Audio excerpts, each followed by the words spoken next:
देव करुणी घ्यावा तेने विण जीवा सुख नहे येरती माईक दुःखाचे जनिते नाही आदि अंते अवसान अविनाश करी आपुलियासे लाभी मना पिसे गोविंदाचे येरती माईक दुःखाचे जनिते नाही आदि अंते अवसान तुका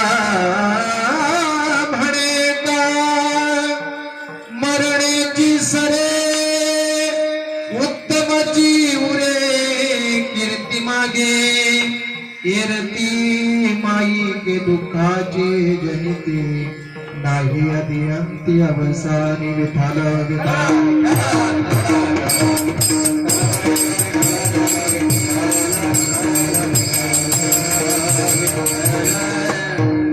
लोकाभिराम रणरंग धीरं राजीवनेत्रं रघुवंशनाथ कारुण्यरूपं करुणाकरं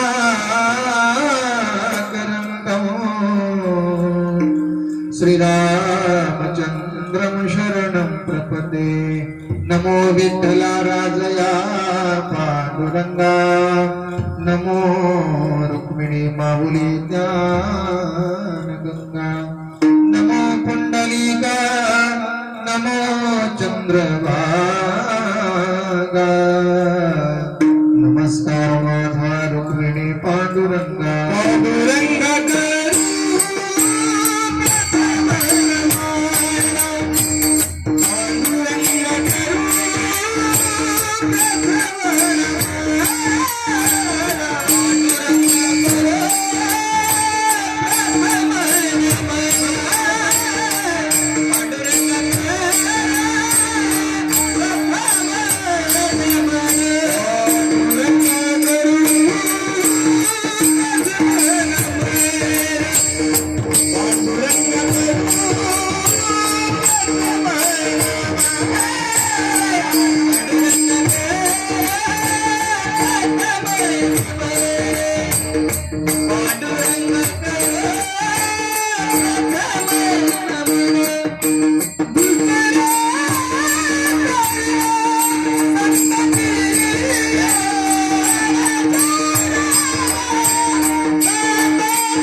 जयांचे केलिया स्मरण होय सकल विद्येचे अधिकरण तेचे वंदन श्री चरण श्री गुरूंचे ते नमस्कारोनी आता ओम नमो ज्ञानेश्वरा करुणा करा दयाळा तुमचा अनुग्रह लाभलो पावन झालो चराचरे सेवे लागी सेवक झालो तुमच्या लागलो निज चरणा अहो स्वामी तुकया देवा यावरील करावे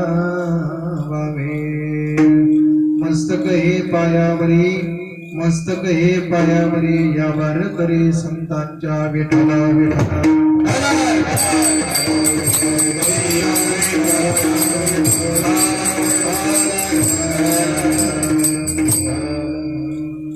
आपुला तो एक देव करुणी घ्यावा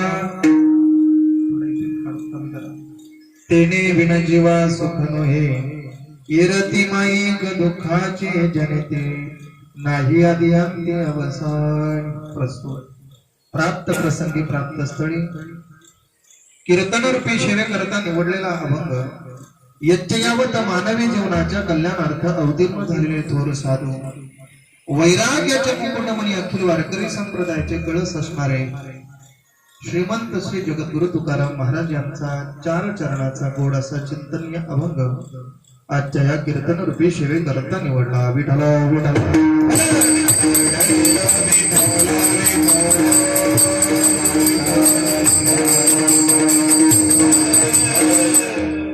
अभंगावर चिंतन करण्यापूर्वी अल्पसहा पर्याय. आज तुम्ही मी सर्वजण या ठिकाणी उपस्थित आहोत. काय निमित्तानं आजची ही सेवा आहे सगळ्यांना ज्ञात आहे. या घरातून निघून गेलेल्या कैलासवासी मंगूबाई रतन ठाकरे यांचं निधन होऊन आजचा हा 10वा आहे. म्हणजे दशक्रिया निमित्तानं आजची ही संकीर्तन रूपी सेवा आहे. विठाला विठाला.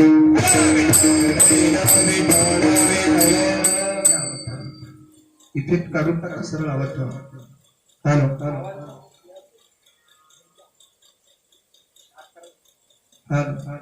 हॅलो.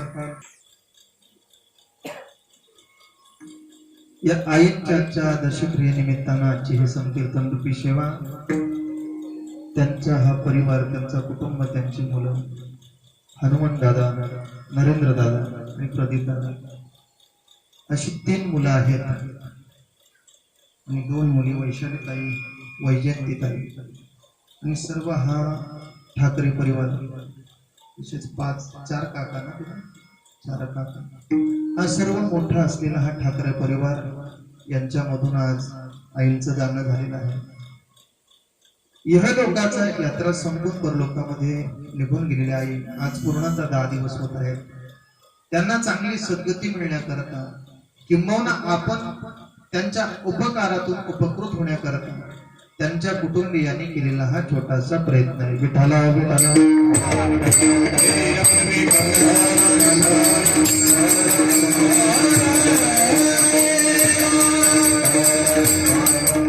आजचा हा दशक्रिया विधी संपन्न झालेला आहे आणि सज्जनो, या महामारीच्या काळामध्ये सुद्धा आपण या ठिकाणी कीर्तनाचा कार्यक्रम तुम्ही नियोजन केलेला आहे. प्रथमतः तुम्हाला धन्यवाद. आज ही वैश्विक महामारी म्हणजे आपल्या गावापुरता मर्यादित नाही तर संपूर्ण जगावर असलेली ही महामारीचं संकट आहे. पण अशाही अवस्थेमध्ये आपली गेलेली माय, आपली गेलेली आई आहे. पुन्हा पुन्हा हे कार्य आपल्याला करता येत नाही सज्जनो. म्हणून त्यांच्या या 10व्या निमित्तानं आजची ही संकीर्तन रूपी सेवा तुम्ही या ठिकाणी घडून आणली म्हणून तुम्हा सर्वांना पुनश्च एकदा धन्यवाद देतो. आज कीर्तनाकरता निवडलेला जो अभंग आहे जगतवंदनीय श्रीमंत श्री जगद्गुरु तुकाराम महाराज यांचा 4 चरणाचा गोड असा चिंतनीय अभंग आहे. महाराज या अभंगातून गोड संदेश आपल्याला देत आहेत. मानवी जीवन जगत असताना कशा पद्धतीने जीवन जगलं पाहिजे याचं गोड मार्गदर्शन तुकाराम महाराज आजच्या अभंगातून करतायत. विठाला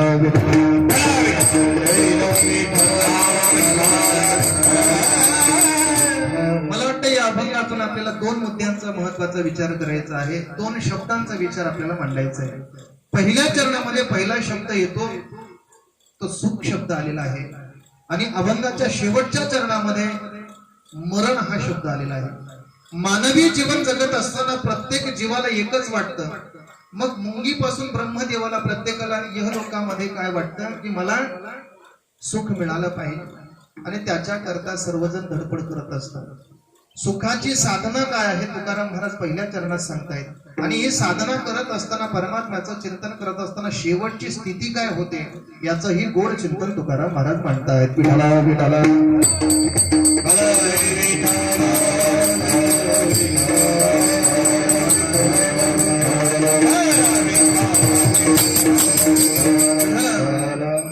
महाराज 3-4 प्रकार तुमच्या पुढे मांडतो, तुम्हाला लक्षात देईल. स्वतः बुडतात दुसऱ्याला बुडवणारा एक वर्ग आहे. स्वतः तरतो दुसऱ्याला बुडवतो दुसरा वर्ग आहे. आणि स्वतःही तरतायत आणि जगालाही तारतायत. तो तिसरा वर्ग म्हणजे संत महात्म्याचा. विठाला विठाला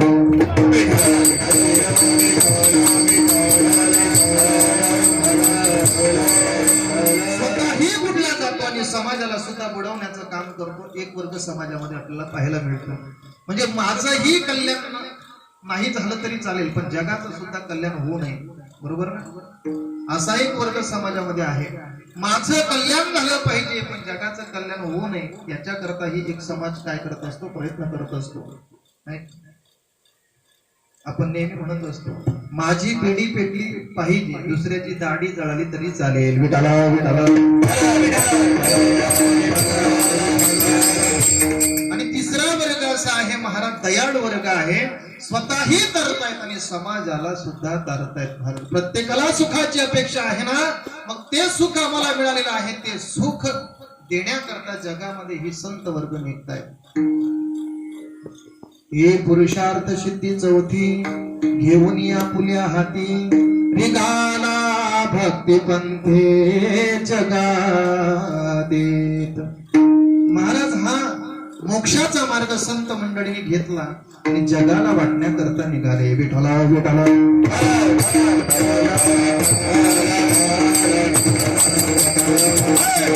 कोणत्या जगाला वाटण्याकरता निघालेत माहित आहे? ज्या जगाने नित्य तुकाराम महाराजांना आदी करून संतांना त्रास दिला, ज्या जगाने नित्य काळ या संतांना दुःख दिलं, यातना दिली, त्या जगाकरता सुखाचा मार्ग तुकाराम महाराज या अभंगातून म्हणतायत. विचार करा. ज्या समाजाने जर आम्हाला त्रास दिला असेल तर आम्ही सुद्धा त्यांना त्रासच देणार, ही वृत्ती आपली आहे. पण समाजाने जरी आम्हाला त्रास दिला असेल, दुःख दिलं असेल, तरी त्या पश्चात आम्ही त्यांना सुखाचाच मार्ग सांगणार, ही संतांची भूमिका आहे. विठाला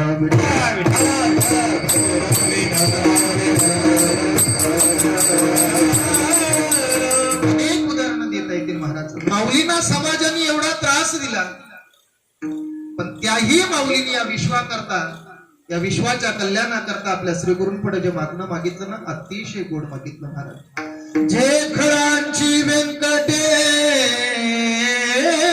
सांग दया सत्कर्मी रती वाढो.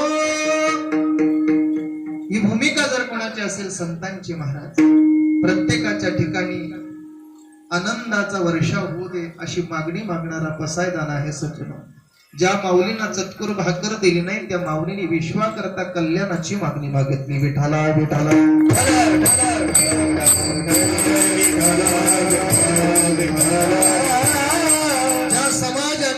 ज्या समाजाने तुकाराम महाराजांना त्रास दिला, दुःख दिलं महाराज, नको नको त्या ठिकाणी अनेक प्रसंग आपल्याला पाहायला मिळतात.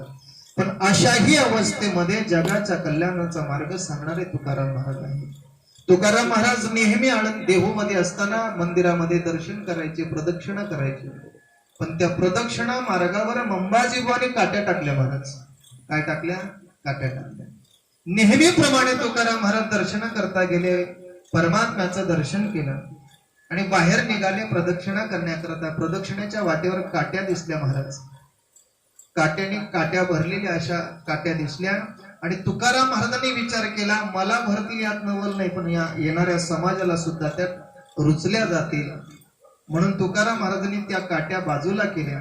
मंबाजी बुवानी तेवढंच निमित्त बघितलं आणि तुकाराम महाराजांना त्याच काट्याने झोडपून काढलं. विठाला विठाला.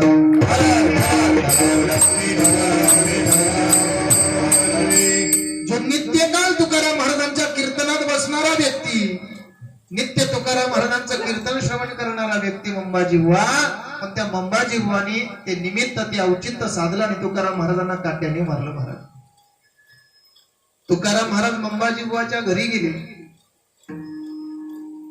आणि मंबाजी बुवाला सांगितलं, बुवा तुम्ही कीर्तनाला आलं नाही, वाईट वाटलं. का आलं नाही तुम्ही? तुमचे पाय दुखले का? तुमचे हात दुखले का? मला मारून तुम्हाला यातना झाल्या असतील म्हणून तुमचे पाय चेपून घेतो. मला सांगा, ही भूमिका कोणाची आहे? संतांची. मंबाजी बुवानी तुकाराम महाराजांना त्रास दिला, पण त्याही मंबाजी बुवा करता अंतःकरणात प्रेम धारण करून पुढे जाणारे माझे तुकाराम महाराज आहेत. विठाला विठाला.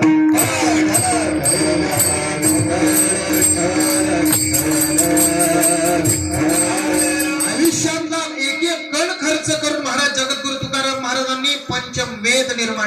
गाथा निर्माण केली, एका एका एका एका अभंगाची रचना केली आणि ती रचना केल्यानंतर महाराज ती सुद्धा रामेश्वर भट्टाला सहन झाली नाही. आणि त्या रामेश्वर भट्टाने ती इंद्रायणीच्या डोहामध्ये ते अभंग बुडवायला सांगितले महाराज. ते अभंग तुकाराम महाराजांना सांगितलं, होय तुकोबा, जे बनवलेले अभंग आहेत ना ते इंद्रायणीमध्ये टाकून द्या. तुकाराम महाराजांचा नाविलाज झाला. तुकाराम महाराजांनी त्या वह्या डोह्यात बुडवल्या महाराज, दगडाला बांधून बुडवल्या. पण परिणाम परमात्म्याने त्याला तशाच्या तशा त्यांना परत केला. तुकाराम महाराजांची भक्ती. मला याच्या पुढे सांगायचे, तुकाराम महाराजांना रामेश्वर भट्टांनी त्रास दिला, पण ज्या वेळेस रामेश्वर भट्टाच्या अंगाचा दाह झाल्यानंतर तुकाराम महाराजांनीच अभंग देऊन अंगाचा दाह शांत केला. विठाला विठाला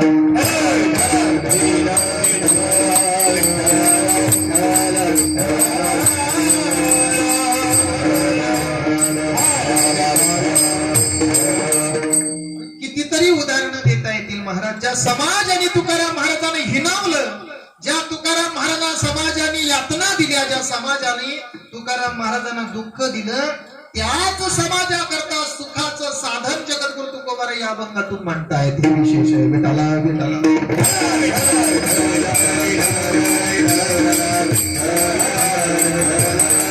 महाराजांनी या समाजाचं परीक्षण केलं, अवलोकन केलं आणि लक्षात आलं प्रत्येक समाज, प्रत्येक जीव हा सुखाकरता धडपड करतो महाराज. प्रत्येक जण सुखाच्या अपेक्षेवर पळतो. प्रत्येकाला वाटतं मला सुख मिळावं, वाटतं ना प्रत्येकाला. त्याच्याकरताच आम्ही एक एक एक एक साधनं आमच्या जवळ निर्माण केली महाराज. याच्यातून तरी आम्हाला सुख मिळेल, त्याच्यातून तरी मिळेल, म्हणजे एक एक एक एक साधनं आम्ही जवळ करायला लागलो महाराज. पण ज्याच्यातून सुख मिळायला पाहिजे त्याचा आम्ही अंगीकार केला नाही सज्जन. तुकाराम महाराजांच्या लक्षात आलं, जीव दुःख भोगतोय, सुखाच्या प्राप्ती करता रात्रंदिवस पळतोय, पण ज्या सुखाच्या मागे पळतोय ते सुख काही मिळत नाही आणि दुःख पदरात पडल्याशिवाय राहत नाही. विठाला विठाला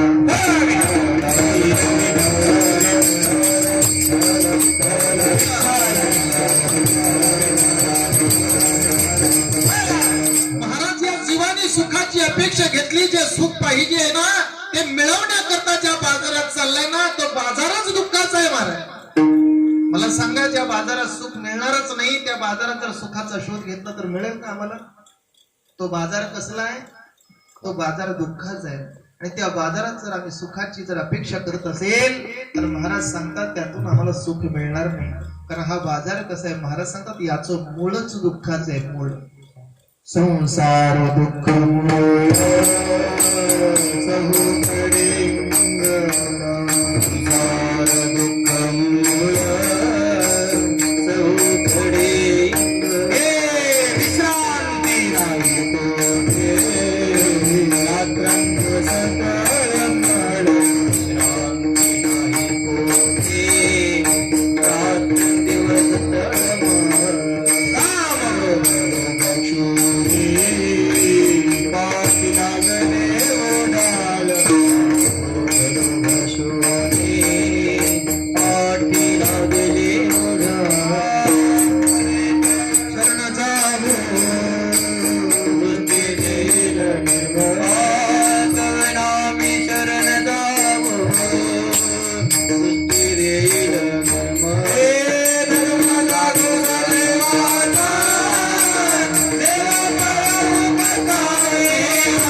सुखाची शोध करायला निघालो ना, सुखाचा शोध करतोय ना, तो संसार कसा आहे? कसा आहे संसार? दुःख मुळ चहूकडे इंगळ, विश्रांती नाही कोठे, रात्रंदिवस तळमळ.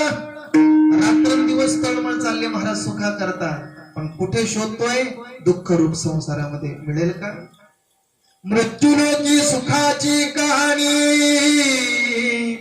ऐकली कवना श्रवणी कैसी सुख निद्रा थ्रोनी इंगळाचिया दुःख मानवरी आहे तुम्हाला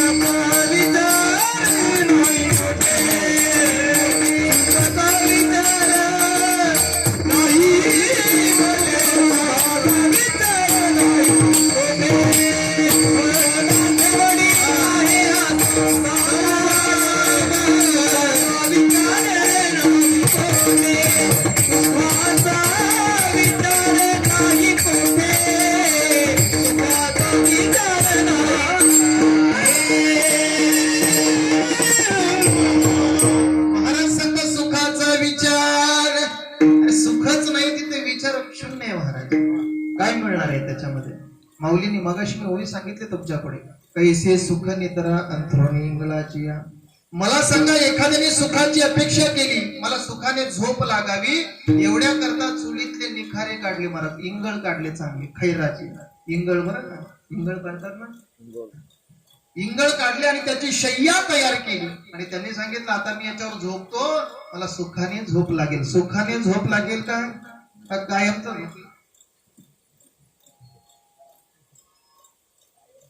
कायमच लागेल ना?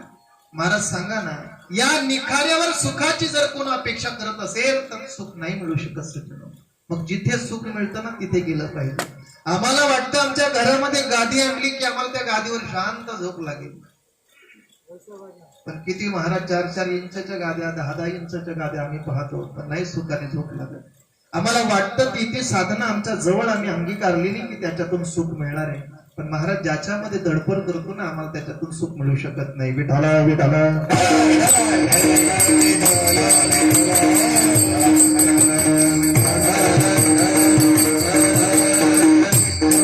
तुकाराम महाराज सांगतात, बाबा रे जर तुम्हाला पेढे पाहिजे असेल ना तर पेढ्यांच्याच दुकानामध्ये जा, तुम्हाला पेढे मिळतील.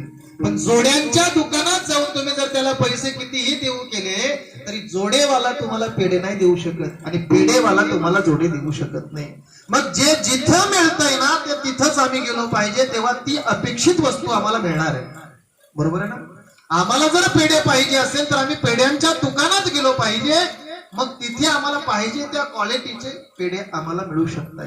तसं सुखाची जर प्रत्येकाला अपेक्षा असेल ना आणि सुख मिळावं असं जर वाटत असेल ना तर जिथे सुख मिळतं तिथे गेलं पाहिजे.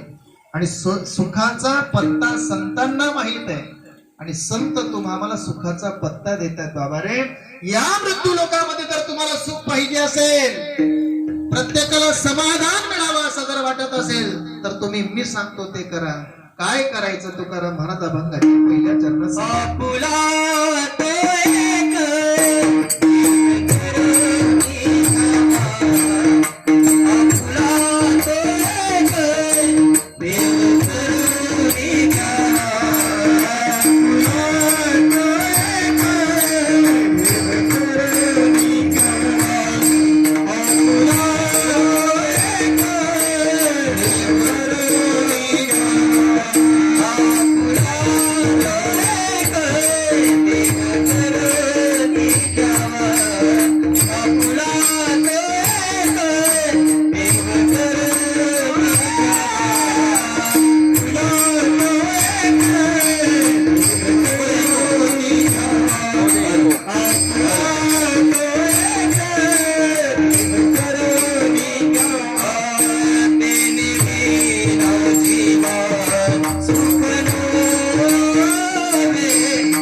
तुकाराम महाराजांना जे प्राप्त झालं ना तेच या समाजाला मिळावं असं तुकाराम महाराजांना वाटू लागलं.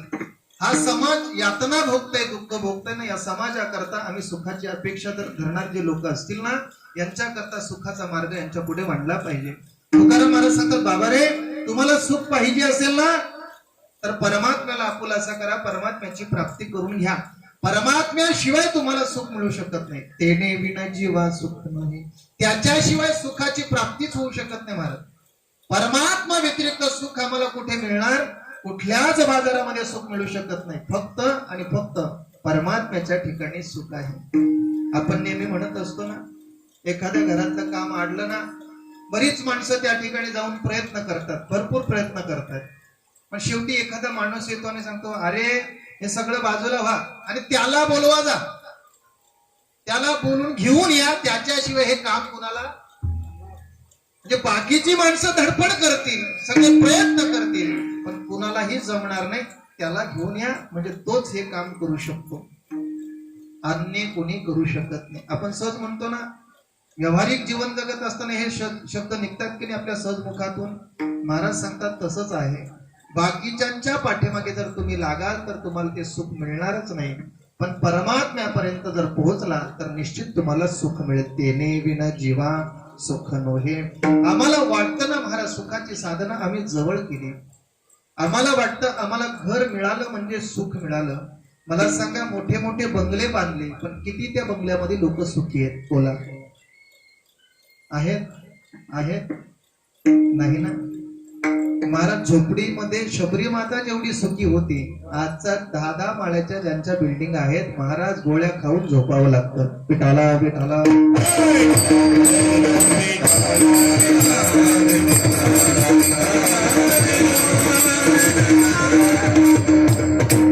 म्हणजे आम्ही जी जी साधनं निर्माण केली आमच्या सुख प्राप्ती करता, ती साधनं सुख प्राप्ती करून नाही देऊ शकत महाराज. एखादा पायी प्रवास करणारा जो माणूस आहे ना, त्याला वाटलं, अरे सायकल तरी पाहिजे ना मला, सायकल असली म्हणजे समाधानी वाटेल. चला, कर्मधर्म संयोगाने त्याला सायकल मिळाली महाराज. आता सायकल मिळाली म्हणजे त्याला समाधान व्हायला पाहिजे ना. अगोदर अपेक्षा केलेली, सायकल मला मिळाली म्हणजे मी सुखी होईल, समाधानी होईल, मला सुख मिळेल. मग आता त्याला सायकल मिळाली, आता सुख व्हायला पाहिजे ना. पण एखादा मोटरसायकलवाला जवळशा गेला ना की दुःख होतं. किती पायडल मारायचे नाही का? हा, काय पाहिजे आता? काय पाहिजे? टू व्हीलर पाहिजे ना आता. चला, तीही मिळाली महाराज, त्याला तीही मिळाली. आता ती टू व्हीलर सुद्धा त्यांना मिळाली. रस्त्यातून चाललाय, पावसाचे दिवस आहेत, एखाद्या गाडीने जर आमच्या अंगावर चिखल उडवला ना की असं वाटतं, अरे कुठे ही टू व्हीलर घेऊन बसला, 4 व्हीलर असते तर बरं झालं असतं, निदान आपल्या अंगावर चिखल तरी उडलं नसतं. मला सांगा, अपेक्षा शांत झाल्या का त्याच्या? त्याला वाटत होतं बाईक मिळाली की मला सुख मिळेल, पुन्हा वाटलं मला 4 व्हीलर आल्यानंतर सुख मिळेल. पुढे त्याला तसंच वाटतं, एखाद्या ठिकाणी ट्रॅफिक लागली की तो विचार करतो, वर पाहतो, मस्त हेलिकॉप्टर तिथून चाललंय, अरे काय आनंद आहे म्हणे, काय आनंद आहे नाही का. या ट्रॅफिक मध्ये अडचणीत बसण्यापेक्षा जर ते असतं तर किती भारी झालं असतं. मला सांगा, अपेक्षा ह्या माणसाच्या वाढत जातात. त्याला वाटतं त्याला ते मिळालं म्हणजे सुख आहे, हे मिळालं म्हणजे सुख आहे, म्हणून त्या वस्तूच्या पाठीमागे हा जीव पळतोय, पण त्याला सुख मात्र मिळत नाही. विठाला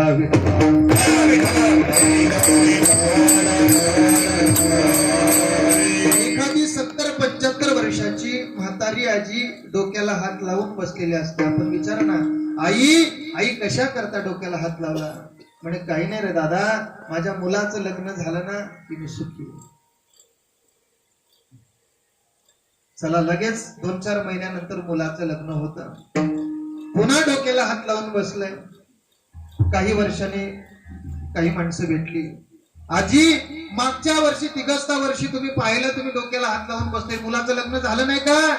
म्हणजे झालं लग्न. किती वर्ष? 2 वर्ष होऊन गेले. मग आता डोक्याला हात का? म्हणजे मुलगा नाही होत. काय होत नाही?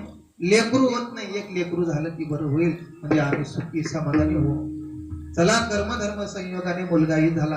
आता मुलगा झाल्यानंतर तरी आजीला सुख मिळाला पाहिजे ना, पण मिळतं का हो? ती पुन्हा अपेक्षा करते, तो मोठा झाला पाहिजे, तो शिकला पाहिजे, शाळेत गेला पाहिजे, चांगली नोकरी लागली पाहिजे. नोकरी लागल्यानंतर पुन्हा त्याला छोकरी भेटली पाहिजे, बरोबर आहे, त्याचं लग्न झालं पाहिजे, त्याला मुलं झाली पाहिजे. मला सांगा ना, अपेक्षा फक्त होती मुलाचं लग्न व्हावं, सुखी होते का सुखी महाराज? मला सांगा ना, आम्ही संसारामध्ये रात्रंदिवस हाडाची काढ रक्ताचं पाणी करून आम्ही सगळं काही प्रयत्न करून सगळं मिळवतो, पण आम्हाला सुख मिळतं. पैशाने जर सुख मिळत असेल तर आज अब्जाधीश कोट्याधीश लोक पडलेले आहेत, त्यांच्याकडे सुख आहे का? बोला विठाला विठाला.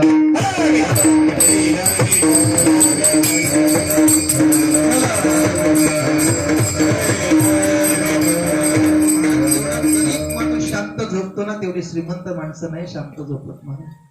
आपला गरीब माणूस महाराज संध्याकाळी पडल्या पडल्या त्याला झोप लागते. आमचे महाराज सांगायचे, अगोदर माणसाला झोप येते, नंतर लोक पडायची, गरीब लोक, आणि श्रीमंत माणसं अगोदर पडतात. इकडनं तिकडनं इकडनं तिकडनं करत आहे, पण त्यांना काय झोप लागत नाही. शेवटी 2-4 गोळ्या खायच्या आणि झोप लागते. तेवढ्यामध्ये कुठून तरी आवाज व्हावा, खडबडत पुन्हा जाग व्हायचा. विचार करा महाराज, जेवढा मोठा माणूस तेवढ्या यातना कठीण आहेत. विठाला विठाला.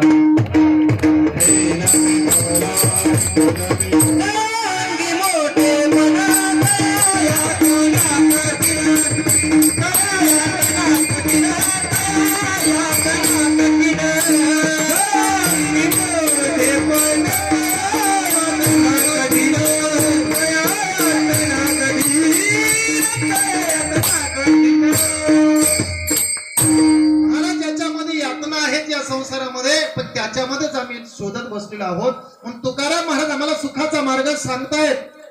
तुम्हाला जर सुख पाहिजे असेल, निश्चित जर तुम्हाला त्या ठिकाणावर जर पोहोचायचं असेल तर परमात्म्याची प्राप्ती करा, परमात्मा आपुलासा करून घ्या. सुख पाहिजे ना, मग त्याच्यापर्यंत तुम्ही जा. आपुला तो एक देव करून घ्यावा, तेने विण जीवा सुख नोहे. आपुला तो असलेला परमात्मा कुठे?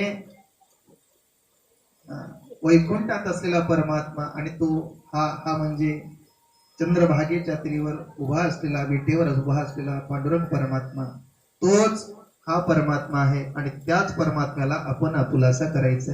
जर एकदा का त्याला आपुलासा केला की आमच्या जीवनात सुखच सुख मिळणार आहे. विठाला विठाला.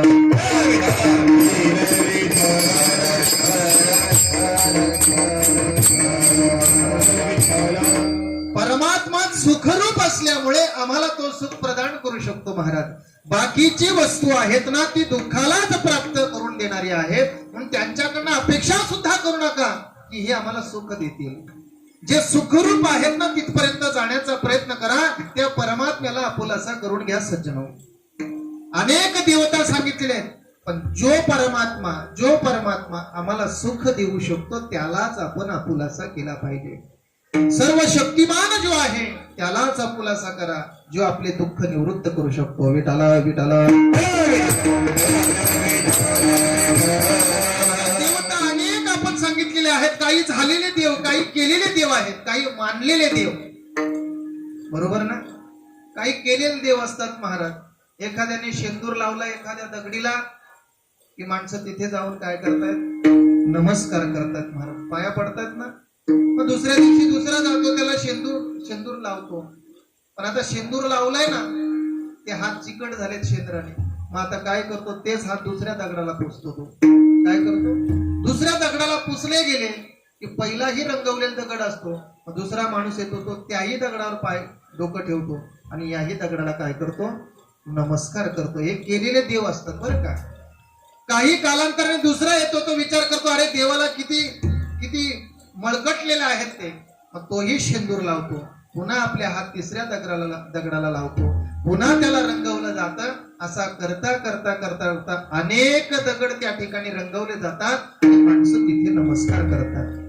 पण ती देवता आहेत, महाराज सांगतात, ती स्वतःच्या पोटा करता इतरांना पीडा देत असतात. त्या देवाच्या नादी लागू नये. आपली इच्छे अनेका पिढी काय ती मागील बराडी. सांगतात, अरे आपल्या पोटा करता जर ते रडत असतील तर ते आपल्याला सुख काय प्रदान करून देणार आहे? शेंदरी हेंदरी देवते कोणती पूजती भूते खेते आपुल्या पोटाजी रडते मागते शिते अवदान. अरे स्वतःच्या पोटाकरता जर जी देवता रडत असेल ती आपल्याला सुखरूप काय करणार आहे? स्वतःच उपवासी आहे, दुसऱ्याला काय तो तृप्त करणार आहे? करेल का? अरे आपल्याला जर तृप्ती मिळवायची असेल तर जो तृप्त आहे ना त्याच्याकडे माणसाने गेलं पाहिजे. विठाला विठाला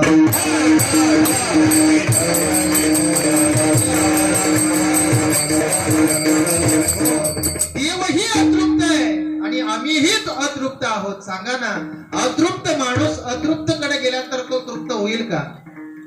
अपूर्णाने जर अपूर्णाची भक्ती केली तर तो पूर्णत्वाला जाईल का? किती आंधळे एकत्र आले म्हणजे माणसं डोळस बनू शकतात. तिखट अधिक तिखट म्हणजे गोड होऊ शकतो का? नाही ना. तिखट अधिक तिखट. मग आपल्या जीवनामध्ये सुख पाहिजे असेल ना तर आम्ही जिथे सुख मिळतं तिथेच गेलं पाहिजे. महाराज एक दृष्टांत आमचे महाराज सांगायचे गोड विनोदाने. एकाला दृष्टीदोष झाला. महाराज दृष्टीदोष कळतो ना. एकाचे 2 दिसायला लागले. एकाचे 2 दिसायला लागले तर तो माणूस डॉक्टरकडे गेला. आपले डॉक्टर साहेब पण आहेत नाही ते. डॉक्टरकडे गेला आणि डॉक्टरांना सांगितलं, डॉक्टर साहेब सकाळपासून माझी ही अवस्था झाली, मला दृष्टीदोष झालेला आहे. म्हणजे नेमकं झालं काय? त्याने सगळं तपासलं आणि नंतर विचारलं, तुला झालंय काय? म्हणजे दृष्टीदोष झाला. म्हणजे नेमकं काय झालं? म्हणजे एकाचे 2 दिसतात. काय सांगितलं त्यांनी? एकाचे 2 दिसतात. जी वस्तू माझ्या पुढे येते ना ती वस्तू मला डबल दिसते. डॉक्टर साहेबांनी सांगितले, बाबा एकाच्या जर तुला 2 वस्तू दिसतात तर तुम्ही चौघे का आले? विठाला विठाला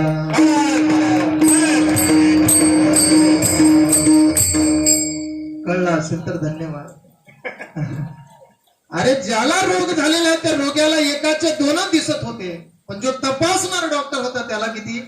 मला सांगा, कोण कोणाचा रोग घालवेल? जी देवता स्वतः सुखी नाही ती इतरांना सुखी करणार आहे का? मग आम्हाला सुख पाहिजे असेल तर ज्याच्याकडे सुख आहे त्याच्याकडे गेलं पाहिजे. आणि तुकाराम महाराज सांगतात, आमचा परमात्मा हा सुखरूप आहे. सुखरूप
सुखरूपायचा तुझा कोणी सांगा, माझ्या पांडुरंगा सारिका तो. विटेवर सम पाय ठेवून जो उभा आहे ना तो पांडुरंग परमात्मा सुखी आहे, मला सुखरूप आहे. आणि त्या सुखरूप परमात्म्याकडे जर तुम्ही गेलात, त्या परमात्म्याचा जर तुम्ही धावा केला, परमात्म्याला जर तुम्ही आपुलासा करून घेतला तर निश्चित तो परमात्मा तुम्हाला सुख देईल, तो तुम्हाला सुखरूप करेल. पण त्याला आम्ही आपुलासा केला पाहिजे. आम्ही नको त्या गोष्टीला आपुलासा करतो म्हणून आम्हाला त्याच्यापासून दुःख मिळतो. विठाला विठाला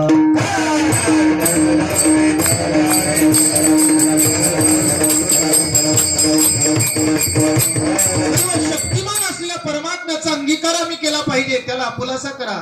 माझा परमात्मा कसा आहे? महाराज तुम्ही आम्ही आज बसलोय ना, ती केवळ आणि केवळ सत्ता माझ्या प्रभूची, माझ्या परमात्म्याची, माझ्या पांडुरंगाची. आज तुम्ही चालतो, तुम्ही बोलताय, ऐकताय, त्याला एक मात्र जर सत्ता कोणाची असेल तर माझ्या परमात्म्याची. चाले हे शरीर कोणाची असते, कोण बोलवितो हरिवीन, देखवी ऐकवी एक नारायण, तयाचे भजन चुकू नको. महाराज सांगतात असा हा परमात्मा आहे सज्जनो. म्या बोलविल्या वेदू बोले, म्या चालविल्या सूर्य चाले, म्या हलविल्या प्राणू हले, जगात चालता. एवढी सत्ता ज्याची आहे ना, ज्या परमात्म्याची, तो परमात्मा सुखरूप आहे आणि त्या परमात्म्याला आपुलासा करा. महाराज सांगतात त्याच्याशिवाय सुख मिळू शकत नाही. मग महाराजची बाकीची साधना आहेत ती, महाराज सांगतात बाकीची साधना आहेत, पण ती साधना केवळ आणि केवळ तुम्हाला दुःखच देऊ शकतात, मला जन्माला घालू शकतात. तुकाराम महाराज दुसऱ्या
येरती माईक दुःखाची जनती. येरती म्हणजे परमात्मा व्यतिरिक्त जेवढी काही साधनं आम्ही सुखाच्या अपेक्षेने धारण केली ना, तेवढी साधनं ही दुःखालाच जन्माला घालणारी आहे. मुलाकडनं जर तुम्ही सुखाची अपेक्षा करत असाल आणि मुलगा हे सुखाचं साधन जर तुम्ही मानत असाल, तर मुलगा जर आम्हाला वाईट जर कधी बोलला तर आम्हाला त्याच्यापासून सुख नाही होत, आम्हाला काय होतं, दुःख होतं. आपलं लेकरू आम्हाला सुखाचं साधन जर आम्ही मानत असेल तर महाराज ते लेकरू आपल्यापासून निघून गेल्यानंतर, मरण पावल्यानंतर आपल्याला त्याच्यापासून दुःख होतं ना. आम्ही सुखाचं साधन जर त्याला मानत असोल तर ते नष्ट झाल्यानंतर पुन्हा त्याचं आम्हाला दुःख होत असतो, होतं ना. बायको हे जर सुखाचं साधन असेल तर महाराज ती रागवल्यावर, बोलल्यानंतर, भांडण झाल्यानंतर नको वाटते. म्हणजे सुखाचं साधन जरी वाटत असेल तर शेवटी तुम्हाला दुःखच भोगावं लागतं. विठाला विठाला.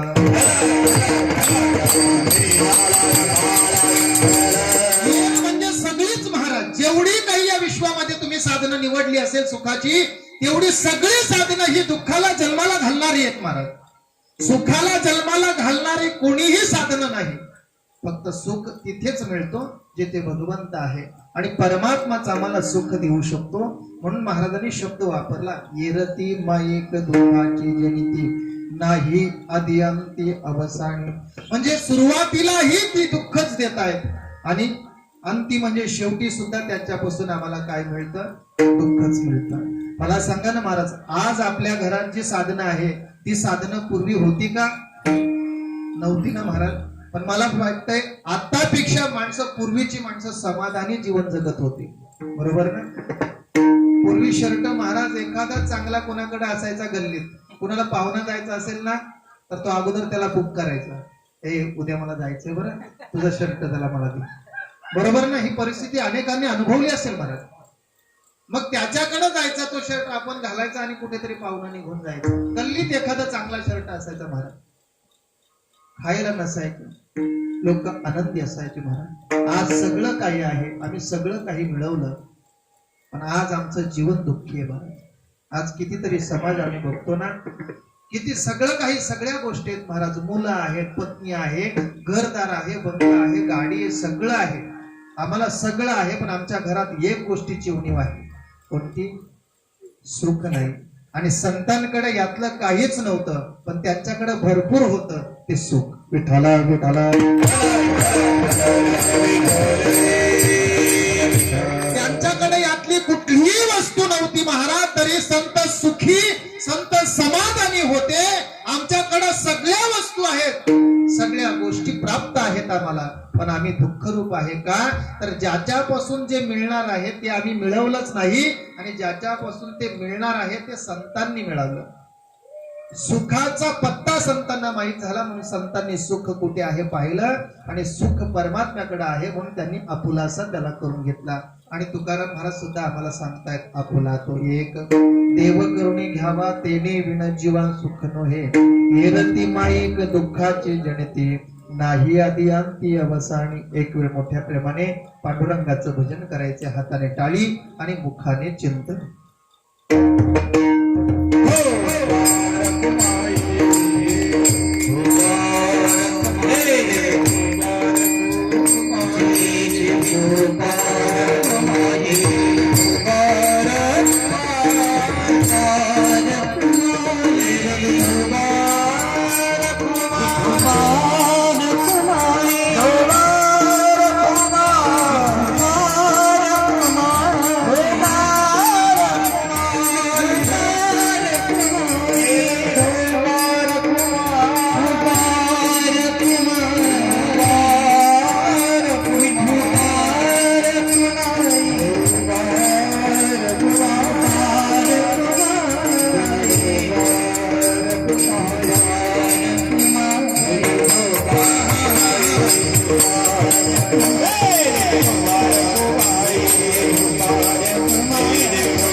आपुला तो एक देव करून घ्यावा.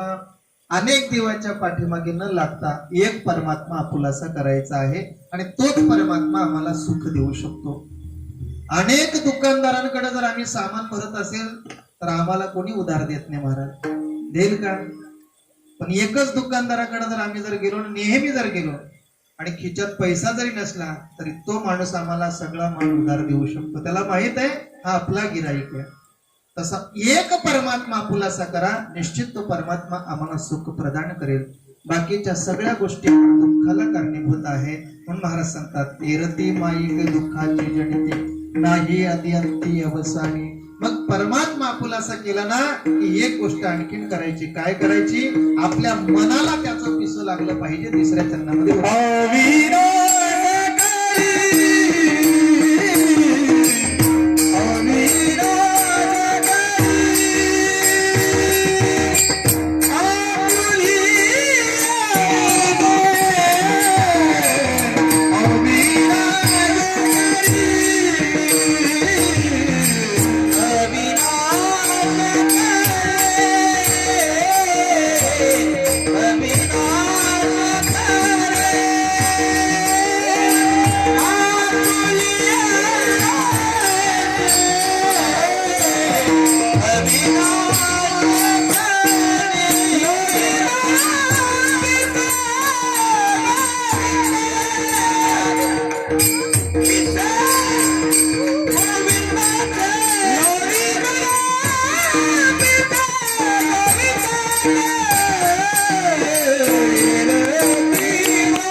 त्या परमात्म्याचं भजन करा.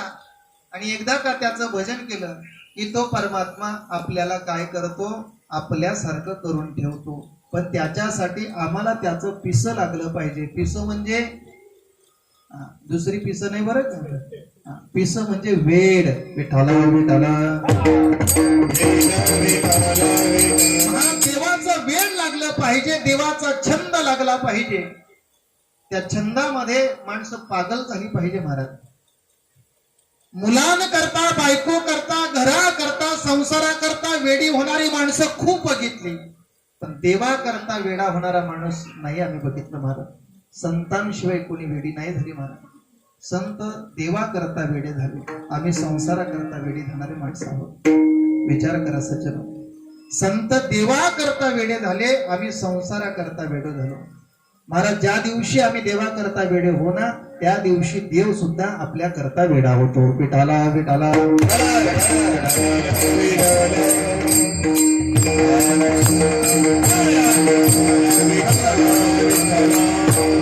आणि आपण देवा करता वेड झाला पाहिजे. देवाचा छंद, देवाचा पिसं आम्हाला लागला पाहिजे दादा. परमार्थ करत असताना कधीतरी परमार्थामध्ये बुडून जा. वरवरचा परमार्थ देवापर्यंत नाही पोहोचू शकत. आम्हाला परमार्थ करायचा असेल ना तर आतून अंतःकरणापासून प्रभूचं चिंतन करा, प्रभूचं नामस्मरण करा, अंतःकरणापासून परमार्थ करा. परमार्थ काही खूप काळ केला पाहिजे असं नाही, पण जेवढा कराल ना तो त्याला समर्पण करा. विठाला विठाला.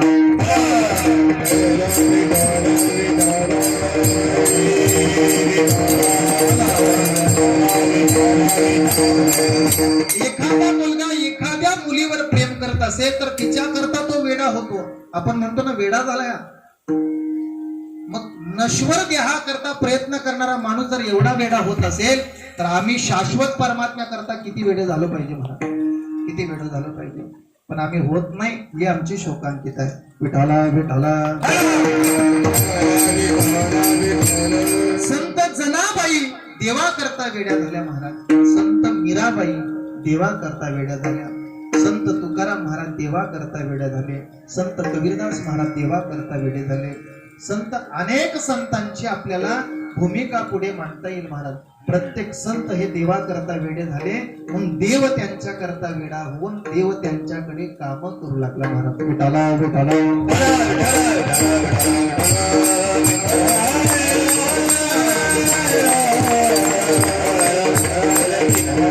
कधीतरी एवढं वेड होऊन बघा महाराज, कधीतरी परमार्थ गोड परमार्थ करून बघा, आनंद वाटेल, आनंद वाटेल. एक साधा सरळ गणित सांगू का तुम्हाला? ज्याला भूक नाही त्याला जेव घालणे आनंद नाही महाराज. पण एखाद्याला अन्नाची गरज आहे आणि त्याच्या पोटात 2 घास टाका, तुम्हाला किती आनंद वाटेल बघा, आनंद वाटेल. तसं इतरांकरता वेड होण्यापेक्षा देवा करता वेड होऊन बघा, जीवनात निश्चित आनंद वाटेल महाराज, आनंद वाटेल. मग तुकाराम महाराज सांगतात त्या परमात्म्याचं पिसं लावून घ्या. अरे स्वतःच्या वडिलांनी विषाचा प्याला दिला, स्वतःच्या वडिलांनी, पण पायातली चाळ हातातला विणा मीराबाईने टाकला नाही, नाही सोडला महाराज. याला म्हणतात वेळ. विठाला विठाला.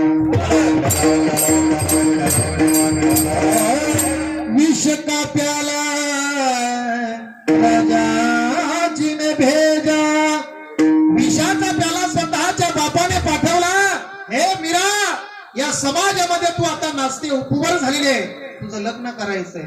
आणि जर तू अशीच नाचू लागली तर गावामध्ये सगळे चर्चा करतील, आपल्याला हसतील. मीरा, हे सगळं सोडून द्या. स्वतःच्या बापाने विषाचा प्याला दिला, पण महाराज तो विषाचा प्याला घेऊन मीराबाईने ओठाला लावला, गटा गटा गटा विष पिऊन घेतलं. विचार करा महाराज, मरायला सुद्धा तयार झाली, पण देवाचं भजन नाही सोडलं. याला म्हणतात परमार्थाचं वेड. विठाला वेड.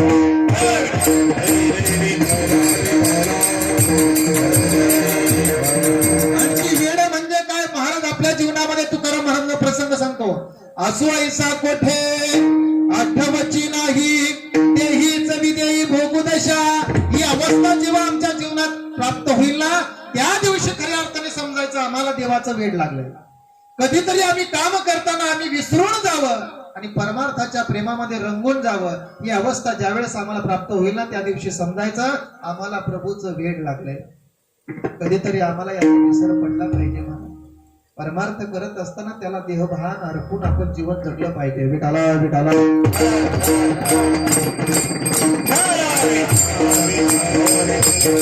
महाराज सांगतात काय खातो हे सुद्धा आम्हाला कळत नाही. काय खातो आम्ही कसं या सांगाती. अरे काय खातो याची सुद्धा आम्हाला आठवण नाही. याला म्हणतात देवाचं वेळ, याला म्हणतात देवाचं पिस. तुकाराम महाराज कीर्तन करायचे ना महाराज, रंगून जायचे रंगून जायचे. मग समोर कीर्तन ऐकण्याकरता किती लोक आहेत, माझ्यासाठी बसलेत का, हा सुद्धा विचार तुकोबारांकडे नव्हता महाराज. तुकाराम महाराजांचं कीर्तन चालू झालं आणि तुकाराम महाराज कीर्तन करता करता करता एवढे भजनात रंगून गेले, जी माणसं बसलेली ना ती विचार करू लागली. बराच वेळ झाला तुकाराम महाराजांचं भजन काही थांबत नाही. एक एक एक एक माणसं उठून पडू लागली. महाराज निघून गेले. किती वेळ हे भजन ऐकायचं. म्हणून तेव्हापासून मला कळायला लागलं कीर्तनात लोक पाठीमागे का बसतात. तेव्हा मला समजलं की पाठीमागच्या माणसाला ती हुशार असतात. कीर्तन पटलं तर थांबायचं, नाही पटलं तर मध्ये बसला म्हणजे तो त्याला उठता येत नाही. बरोबर आहे ना. तुकाराम महाराजांच्या कीर्तनात बरीच लोक बसायची महाराज, पण तुकाराम महाराजांचं भजन गोड भजन चालू झालं. त्या भजनामध्ये परमात्म्याच्या त्या रंगामध्ये तुकाराम महाराज रंगून गेले. अनेक माणसं महाराज कीर्तनाला आलेली उठून गेली. तुकाराम महाराजांचं भजन चालू. आता 2 तास झाल्यानंतर तरी तुकाराम महाराज कीर्तनाला सुरुवात करतील. 2 तास होऊन गेलं तरी सुद्धा तुकाराम महाराजांचं कीर्तन बंद नाही झालं. चालूच कीर्तन, आपलं भजन चालू होतं. मधली मधली माणसं उठून गेली, पाठीमागची निघून गेली, पुढचीही उठायला सुरुवात झाली. महाराज सगळी उठून गेली आणि बऱ्याच वेळातून तुकाराम महाराजांना शुद्ध झाली आणि भानावर येऊन महाराज वीणा वाजवत वाजवत रामकृष्ण हरीचं भजन करत आणि समोर लक्ष गेलं, कोणच माणूस नाही. तुकाराम महाराजांचं कीर्तन हे समाजाकरता नव्हतं. तुकाराम महाराजांचं कीर्तन हे फक्त देवाकरता होतं. बसलेल्या एका व्यक्तीकडे लक्ष केलं आणि तुकाराम महाराजांनी विचारलं, बाबा अरे सगळा समाज निघून गेला आणि तू का थांबला रे बाबा. त्यांनी सांगितलं, महाराज मी पण गेलो असतो, मी कशाला थांबलो असतो. मग कशा करता बसलाय. म्हणे महाराज तुम्ही ज्याच्यावर उभा आहात ना ते घोंगड माझं आहे. आता याचं घोंगड गुतलंय म्हणून तो थांबला, नाही तर तो पण गेला असता.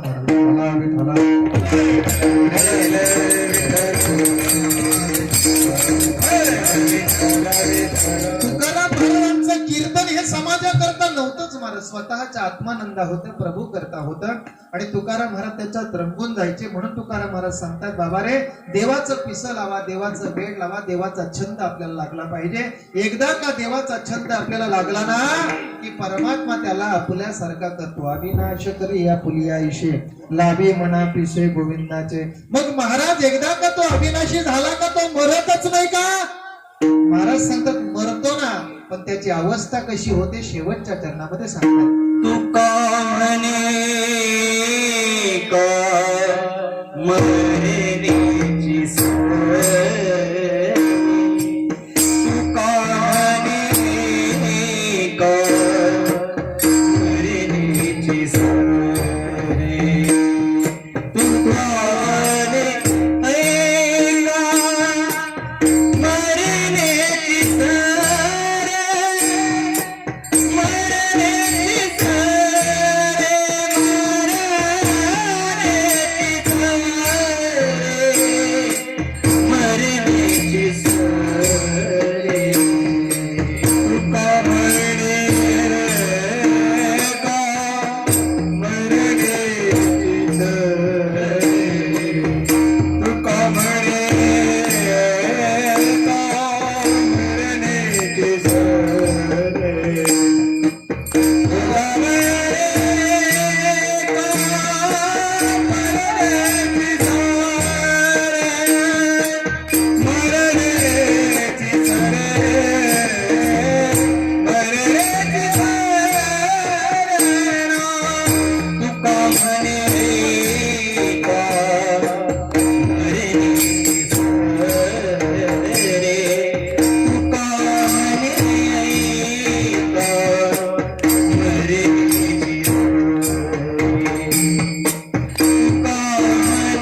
उत्तमची उरे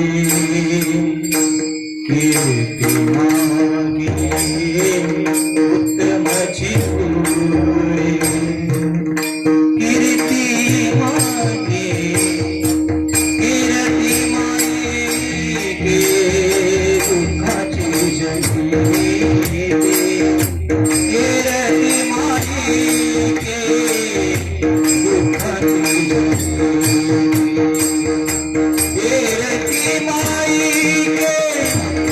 दुःखाची गणिते दुःखाची गणिते दुःखाची गणिते दुःखाची गणिते दुःखाची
एका मरणाने मरण सरळ जातं आणि त्याची उत्तम कीर्ती होत असते. उत्तमची उरे कीर्ती मागे.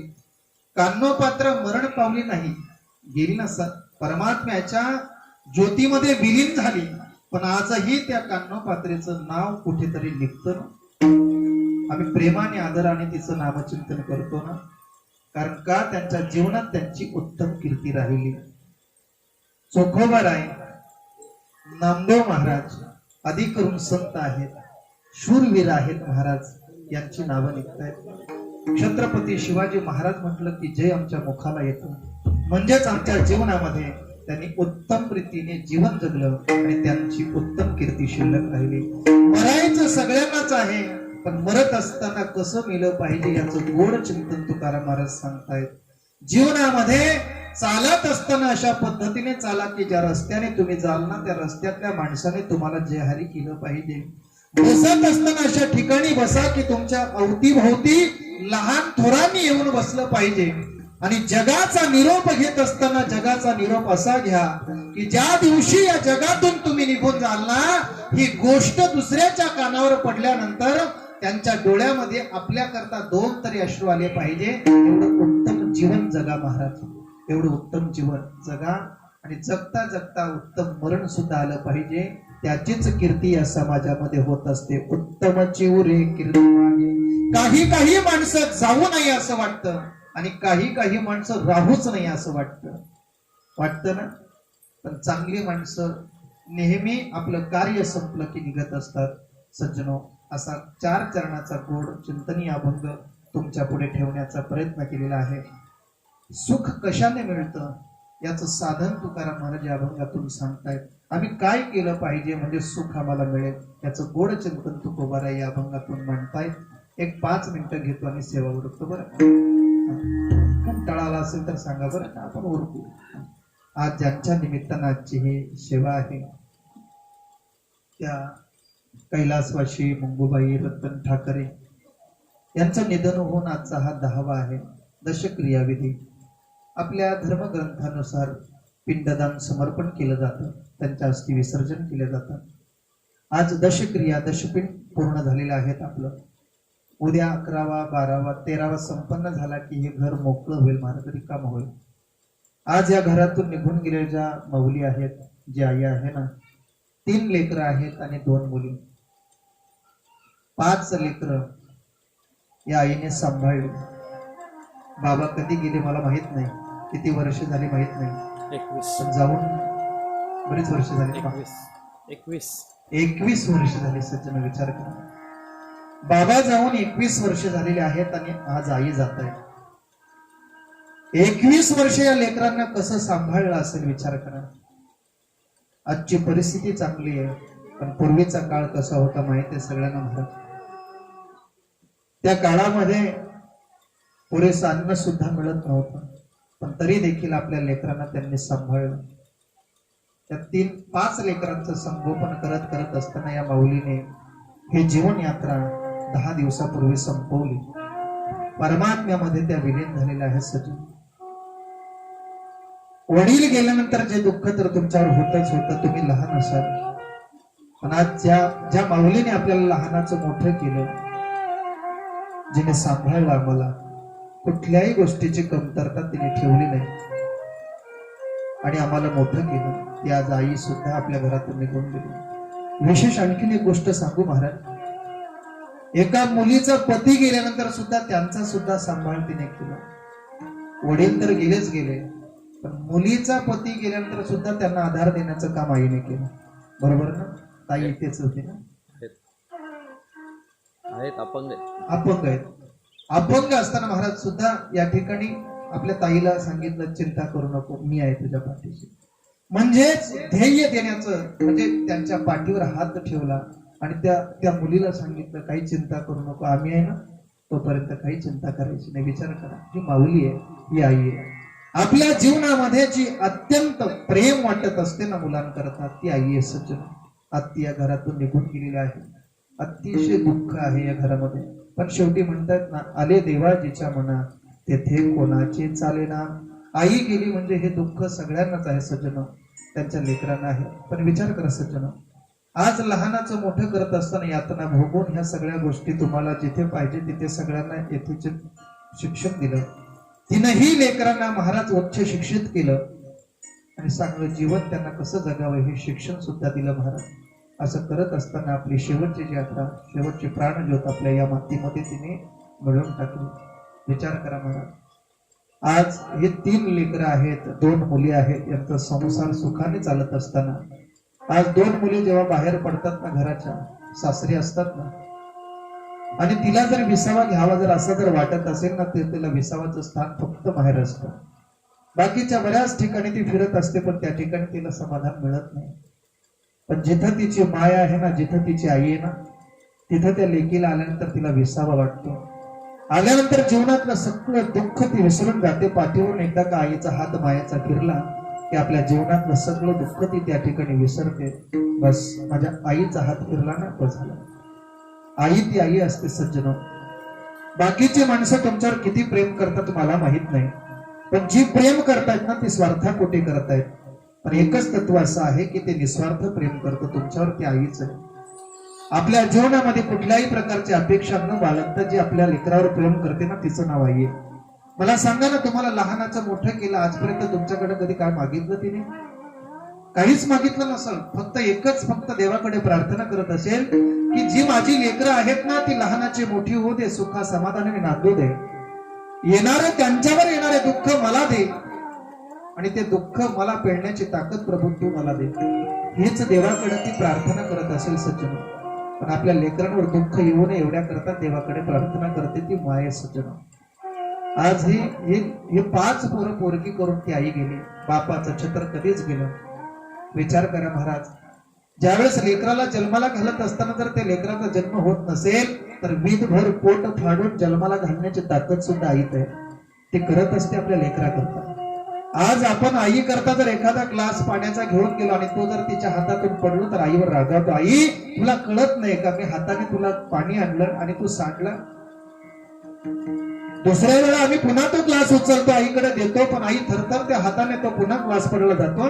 आईवर आम्ही रागावतो, ओरडतो, आई तुला कळत नाही का. पण राजा, आम्ही जेव्हा लहान होतो ना त्यावेळेस अनेक वेळा आमच्या हातातून पाणी सांडलं. ते पाणी कधी भातात पडायचं, कधी ताटात पडायचं, कधी तिच्या अंगावर सांडायचं, कधी 1 नंबर 2 नंबर विधी तिच्या अंगावर आम्ही केली. पण ती माय आमच्यावर कधी रागावली नाही सज्जन, कारण ती माय, ती आई आहे, ती खूप प्रेम करते महाराज. आईसारखं प्रेम जीवनामध्ये कोणी करू शकत नाही महाराज. म्हणून तर नेहमी एक वाक्य म्हटलं जातं, स्वामी तिन्ही जगाचा आई विना भिकारी. तिन्ही जगाचा स्वामी जरी असेल, मालक असेल, आणि त्याच्या जीवनातून जर माय निघून गेली असेल ना, तर महाराज सांगतात तो तिन्ही जगाचा स्वामी असून सुद्धा तो काय आहे? भिकारी महाराज. आपल्याकडे सगळं ऐश्वर्य असेल, घरी सगळं ऐश्वर्य आहे आमच्याकडे, पण आमच्या घरात कुठेतरी पलंगावर बसणारी जर आमची म्हातारी माय नसेल ना, तर ते घर सुद्धा आम्हाला स्मशानासारखं वाटतं महाराज. खरं सांगतो सज्जन, आज आम्हाला परमात्मा प्रत्येक घरामध्ये येऊ शकत नाही महाराज. प्रत्येकाच्या घरी परमात्मा जाऊ शकत नाही. म्हणून त्यांनी प्रेमाचा माणूस पाठवलं, ती आपली आई आहे. प्रेमाचा माणूस पाठवला, ती आपली आई आहे. आणि ती आई आपल्यावर प्रेम करते महाराज, खूप त्या लेकरावर प्रेम करते. त्याच्या पुढे सांगू महाराज, घरातून जेव्हा लेकरू बाहेर पडतो ना, बाहेर पडल्यानंतर आई लेकरू येईपर्यंत झोपत नाही. आई तोपर्यंत झोपत नाही जोपर्यंत तिचं लेकरू तिला डोळ्याने दिसत नाही ना, तोपर्यंत आई झोपत नाही. आणि मुलगा संध्याकाळी कामावरून आला ना की लहान लहान लेकरं धावत जातात, बाबा बाबा आमच्या करता गाडलं सांगा ना. हातातली पिशवी खाऊन त्यांच्या पुढे दिली की मुलं पळत सुटतात. दरवाजामध्ये बायको उभी असते, मालक 8 तास बाहेर होते, किती कमावले, 8 तासामध्ये किती कमावले, सगळा हिशोब दरवाजात मागितला जातो आणि पैसे तिच्या हातात दिला जातो. पण 70-75 वर्षाची म्हातारी माय कुठेतरी कोपऱ्याला बसलेली असते. लेकराचा आवाज ऐकला की ती काठी टेकत टेकत उठते आणि लेकराच्या जवळ जाते. दरवाजातून पाऊल आतमध्ये टाकलं की ते लेकराच्या पाठीवरून हात फिरवते. आपल्या जवळ पलंगावरती म्हातारी आई आपल्या लेकराला बसवते आणि आपल्या लेकराला एकच विचारते, बाळा दिवसभर वणवण केली, उन्हात अनामध्ये फिरला, एवढे काबाड कष्ट केले, घासभर कुठे खाल्लं का? हे विचारणारी तुमची फक्त आई असेल. एवढं प्रेम करणारं तत्व तुम्हाला कुठंच जगाच्या पाठीवर मिळणार नाही.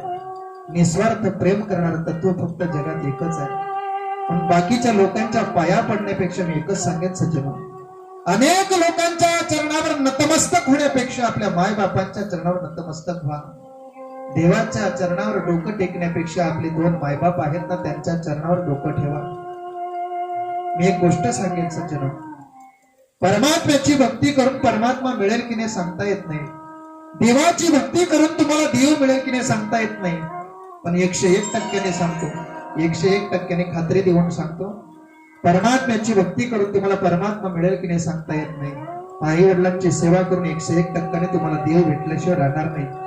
आज पुंडलिकाच विचार करा सज्जन, पुंडलिकाने देवाची भक्ती नाही केली, कुठले ग्रंथ वाचले नाही, कुठले तीर्थाटना केली नाही. पण सज्जन एकच लक्षात घ्या, पुंडलिकाने केली ती मायबापाची सेवा केली. पुंडलिकाचं पूर्व चरित्र काय हे लक्षात नका आणू, पण पुंडलिकाचं पाठीमागचं नंतरचं जे जीवन चरित्र आहे ना खूप गोड आहे महाराज. त्यांनी फक्त आणि फक्त मायबापाची सेवा केली आणि त्या मायबापाच्या सेवेमध्ये त्या ऋणातून उत्तीर्ण होण्याकरता जगाच्या बापाला पुंडलिकाच्या त्या झोपडीमध्ये यावं लागलं.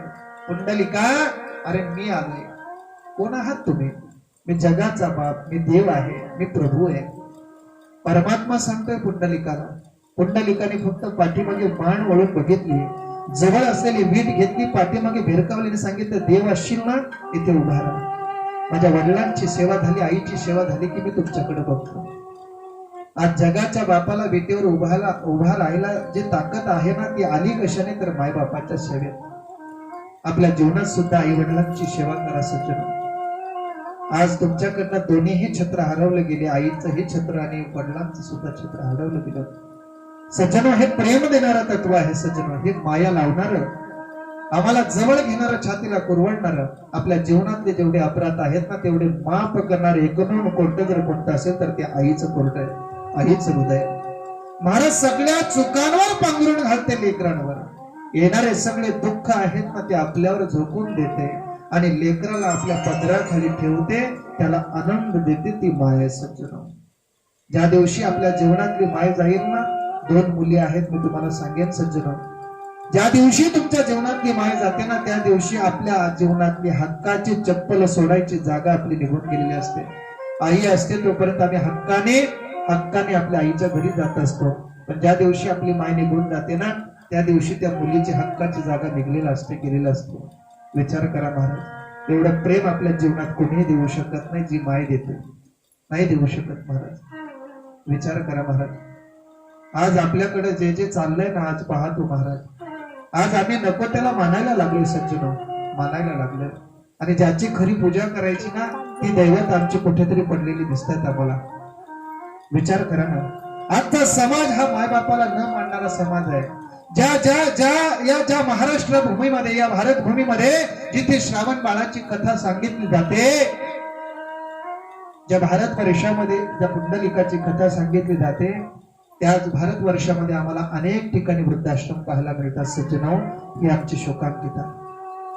पण आज या लेकरांचं कौतुक करावं तेवढं थोडंच आहे. महामारीच्या काळामध्ये सुद्धा आपल्या आईला आपली पवित्र श्रद्धांजली द्यायची म्हणून ही सात्विक संकल्पना त्यांनी आखली गेली आणि कीर्तन पुष्प, हे 4 कीर्तन पुष्प सादर केले सज्जन. ही छोटी गोष्ट नाही सज्जन. विचार करणं, या महामारीमध्ये सगळं बंद आहे, सगळं बंद आहे. देवळं बंद आहेत, कीर्तन, कथा, प्रवचन, हरिपाठ, भजन सगळं बंद केलं सरकारने. पण एक सांगेन सज्जन, ज्याची खरी गरज आहे ते सगळंच बंद ठेवलं. आज या समाजाला जर स्फूर्ती देण्याचं काम जर कोण करत असेल तर कथा कीर्तनातून माणसाला चालना मिळते. विचलित झालेलं मन, कसं चंचल झालेलं मन एकत्रित करायचं साधन जर का असेल तर ही भक्ती आहे, हे कीर्तन आहे सज्जन. आणि शासनाने नेमकं तेच केलं. आज कीर्तन बंद केली, कथा बंद केली, देवळं बंद केली. आज माणूस दुःखी झाला की मंदिरात जाऊन बसायचं, त्याला समाधान वाटायचं. पण आज या कोरोनाच्या संकटात माणसं एवढी बेजार झाली की नुसतं खोकला झाला तरी माणसं मरायला लागली महाराज. का? तर कुठेतरी मन स्थिर करायची जागा त्यांच्यातून निघून गेली. आज खऱ्या अर्थाने शासनाने हे सगळं चालू केलं पाहिजे. मी त्या दिवशी पेपरला बघितलं, मला वाटतं व्हॉट्सअपला सुद्धा ती बातमी होती. तिकडच्या तहसीलदाराने आणि पोलिसांनी सांगितलं की आपल्याला हे काहीतरी असं कार्य केलं पाहिजे आणि त्याच्याकरता त्या कोविड सेंटर मध्ये कीर्तनाचा प्रारंभ केला आणि तिथे कीर्तन केलं एका महाराजांनी.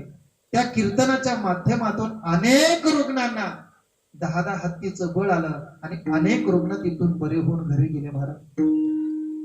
मन बळकट करण्याचं ताकद जर कशात असेल तर या साधनामध्ये आहे. असो, मी जास्त तुमचा वेळ घेत नाही. आज ही आई या घरातून निघून गेलेली आहे. आजचा हा 10वा आहे, दशक्रिया विधी संपन्न झाला. आज तुमचे गेलेले माय तर आम्हाला परत आणू शकत नाही, पण निश्चित परमात्म्याला आपण प्रार्थना करूया. हे देवा प्रभू, आपली माय आपली आई कुठे गेली असेल त्या ठिकाणी तिला चांगली गती, चांगली सद्गती तिला प्रदान करू दे.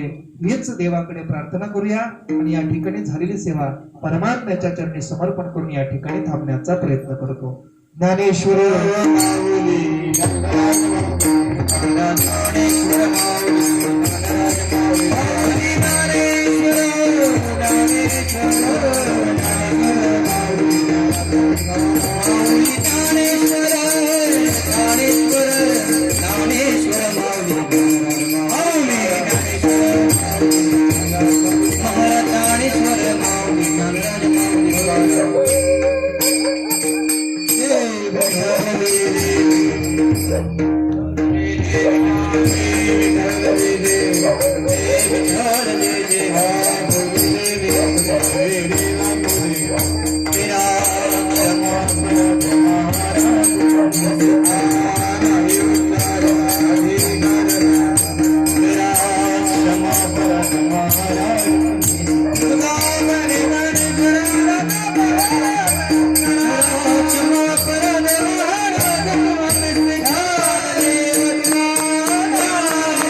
सुंदरी विठ्ठल